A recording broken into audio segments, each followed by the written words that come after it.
राजमहल में और राज परिवार के साथ पिछले कुछ दिनों में जितनी ज्यादा घटनाएं हुई थी, उसके बाद रूपमती के भी मन में कई प्रश्न बार बार उठ रहे थे। उन्होंने उन प्रश्नों के उत्तर जानने के लिए भरसक प्रयत्न भी किए। कुछ दासियों और महल के कुछ अपने विश्वास पात्र लोगों से उन्हें भी काफी हद तक सच्चाई का पता चल गया था। दबी जुबान में लोगों ने बताया कि किस तरह से वीरानगढ़ के महाराज ने कई सुंदर स्त्रियों का फायदा उठाया था और उन्हें अपनी दासी बना कर रखा था। उन्होंने राजपुरोहित के बहन के साथ भी कुछ ऐसा ही किया था, जिसका प्रतिशोध लेने के लिए ही वे राजपुरोहित बनकर राजमहल में आए थे। इन सारी बातों की सच्चाई जब रूपमती को पता चली तो उनकी नजरों में महाराज का सम्मान बहुत कम हो गया। जब रूपमती का विवाह तय हुआ था तब उन्हें यह कहा गया था कि उन्हें उनके ससुर को भी अपने पिता के समान मानना होगा, लेकिन अब ऐसा संभव नहीं था। उनके पिता विजयगढ़ के राजा होने के बावजूद भी मर्यादा को कभी नहीं लांघा करते थे। उस समय राजा के लिए अधिकार से बड़े उनके कर्तव्य माने गए थे। ये बात सच में बहुत हैरान कर देने वाली थी कि वहां पर इतने सारे अत्याचार होने के बावजूद भी राज्य के बाहर के लोग वीरानगढ़ की सिर्फ अच्छाइयों को ही जानते थे। उन्हें इस बात का एहसास होने लगा था कि राज परिवार में ऐसे ही न जाने कितने और भी रहस्य उनसे छुपा कर रखे होंगे। जब उन्हें ऐसा लगने लगा कि उनके और उनके पिता के साथ धोखा हुआ था तो उनका मन अपने पति से एक बार फिर से हटने लगा। एक तरफ राजपुरोहित की तांत्रिक शक्तियां काम कर रही थी, वहीं रूपमती का अपना मन खुद ब खुद भी अपने पति से असंतुष्ट होते जा रहा था और एकलव्य की ओर फिर से झुक रहा था।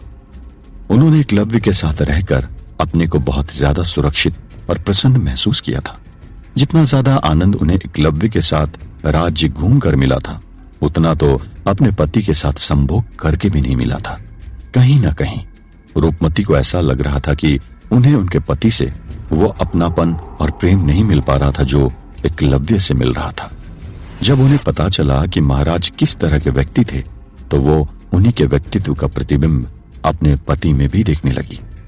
बार बार उनका मन उन्हें एकलव्य के बारे में सोचने पर मजबूर कर देता। वीरानगढ़ के राज परिवार ने एकलव्य के साथ जो कुछ भी किया था उसे अन्याय के अलावा और कुछ नहीं कहा जा सकता था। महाराज के बड़े पुत्र होने के नाते वीरानगढ़ के असली उत्तराधिकारी कहलाने के बजाय एकलव्य को एक लोहार के बेटे के रूप में जाना जाता था।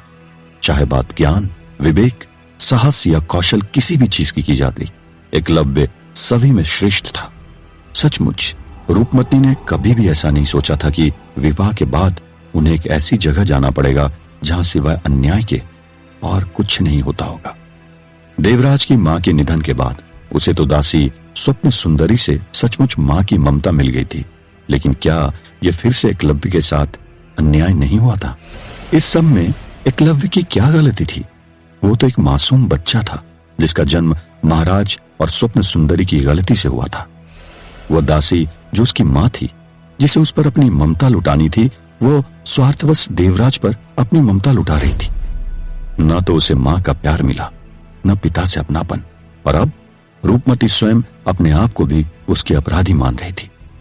उन्होंने भी तो उनके साथ कुछ पल का ही प्रेम किया था। क्या यह अपने आप में प्रेम का उपहास नहीं था? युवरानी ने अपने आप से पूछा। युवरानी को यह नहीं समझ आ रहा था कि वो तो राज परिवार में अच्छा खासा सुख भोग रही थी, लेकिन फिर भी उन्हें रह रहकर एकलव्य की परेशानियां ही क्यों नजर आ रही थी? क्या सचमुच उन्हें एकलव्य इतना ज्यादा पसंद आने लगा था? क्या उनका प्रेम उसके लिए सारी सीमाएं लांघ जाना चाहता था? हालांकि उन्हें देवराज के बारे में ऐसी कोई भी गलत जानकारी कभी नहीं मिली थी, लेकिन पिता के गुण पुत्र में ना आए, ऐसा कैसे संभव हो सकता था? जब भी वो इस बारे में सोचती तो उन्हें अपने पति से घृणा होने लगती। उन्हें पहले से भी उनके पति पसंद नहीं थे और पिछले कुछ दिनों से वो जैसा व्यवहार रूपमती के साथ कर रहे थे उससे उन्हें अपने पति पर शंका होने लगी थी। बहरहाल एक नई सुबह और एक नए राजपुरोहित के साथ अनिष्ट निवारण पूजन शुरू किया जाना था।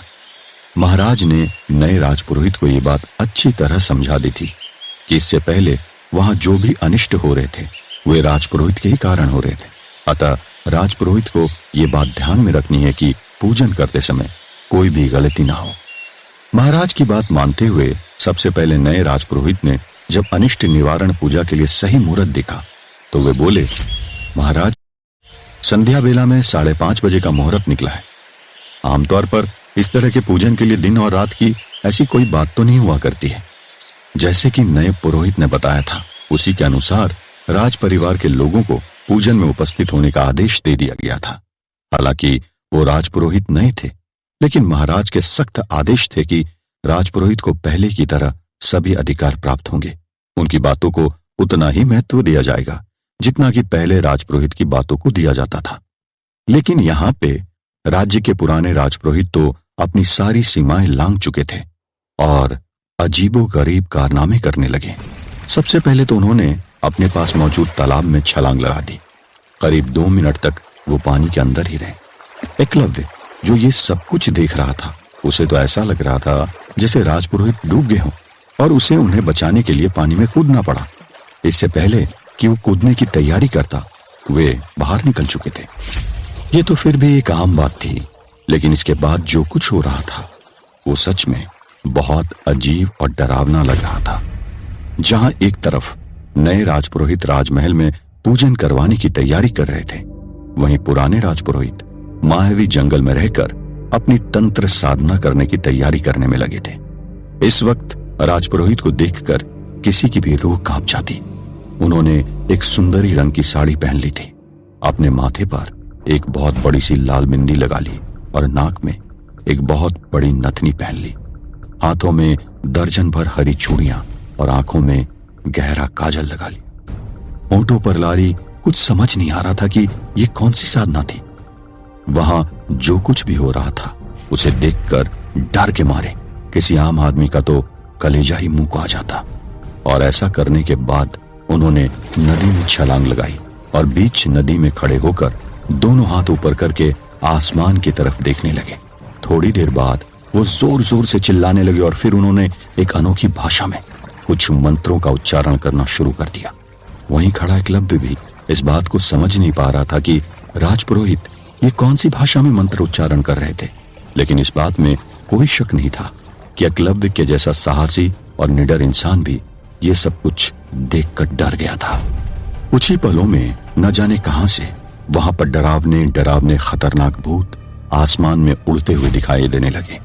सारे भूत उसी भूत के सिपाही थे जिसे वीरानगढ़ के उस पुराने राजपुरोहित ने नींद से जगाया था। उन सभी भूतों की चीखने चिल्लाने की खतरनाक आवाज से वो पूरा मायावी जंगल गूंजने लगा। ये तो सिर्फ शुरुआत थी। अभी तक मायावी जंगल पूरी तरह से मायावी जंगल बना नहीं था। इससे पहले भी इंसान वहां कदम रखने से बीते थे, लेकिन अब वहां पर जैसा माहौल था, उसके बाद तो बड़ा सा बड़ा तांत्रिक भी वहां कदम रखने से पहले 100 बार सोचता। एक काले बकरे को खूंटे से बांध दिया गया था।